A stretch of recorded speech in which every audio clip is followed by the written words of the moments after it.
হাজার মাইল দূরে থেকেও আজ আমরা সেই একই আবেগ নিয়ে, সেই একই ভালোবাসা নিয়ে একত্রিত হয়েছি। ব্যাপক আনন্দ ও উৎসবমুখর পরিবেশে চৈত্র মাসকে বিদায় ও নতুন বাংলা বর্ষ ১৪৩৩ সনকে বরণ করেছে জার্মানির বার্লিনের সর্বস্তরের প্রবাসীরা।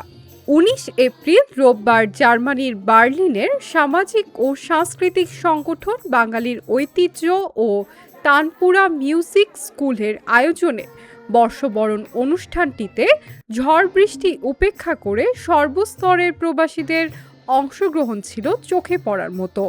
ছুটির দিনটিতে পরিবার পরিজন নিয়ে বাংলার আবহমান কালের লোকজ ও বর্ণিল সাংস্কৃতিক উৎসবে যোগ দিতে পেরে খুশি অনেকেই। আজ আমরা সবাই বার্লিনে সবাই মিলে বার্লিনের থেকে নববর্ষের উদযাপন করছি। সবাইকে আমাদের তরফ থেকে নববর্ষের শুভেচ্ছা। সবাই ভালো থাকেন, সুস্থ থাকেন, শুভকামনা, শুভ নববর্ষ। বর্ষবরণের অনুষ্ঠানে প্রধান অতিথি হিসাবে সস্ত্রীক যোগ দিয়ে প্রবাসীদের আনন্দ আরও বাড়িয়ে দেন বাংলাদেশে নিযুক্ত সাবেক জার্মান রাষ্ট্রদূত ডক্টর থমাস প্রিন্স। বিশেষ অতিথি ছিলেন বার্লিনের বাংলাদেশ দূতাবাসের ঊর্ধ্বতন কর্মকর্তারা। অসংখ্য ধন্যবাদ আমাদেরকে দাওয়াত দেওয়ার জন্য। পয়লা শুভ নববর্ষতে আমি সবসময় বাংলাদেশকে মিস করি। আমার খাওয়া, আমার সঙ্গীত, নাচ, শিল্প সব কিছু। আমি খুব খুশি হলাম এবার প্রথম এসে, কারণ আমরা এশিয়া থেকে রিটায়ার করেছি গত বছরে। এই প্রথম পয়লা বৈশাখ আমরা উদযাপন করছি বার্লিনে।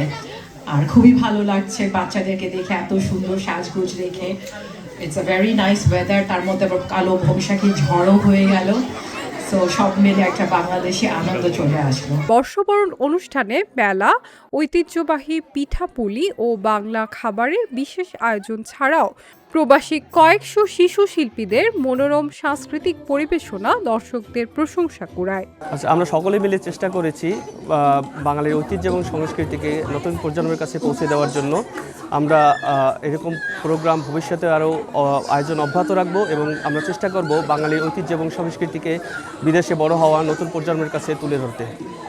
বাঙালির পরম অহংকারের ও হাজার বছরের অসাম্প্রদায়িক সাংস্কৃতিক চেতনা প্রজন্মের হাত ধরে সামনের দিকে এগিয়ে যাবে এমন কামনা সর্বস্তরের প্রবাসীদের।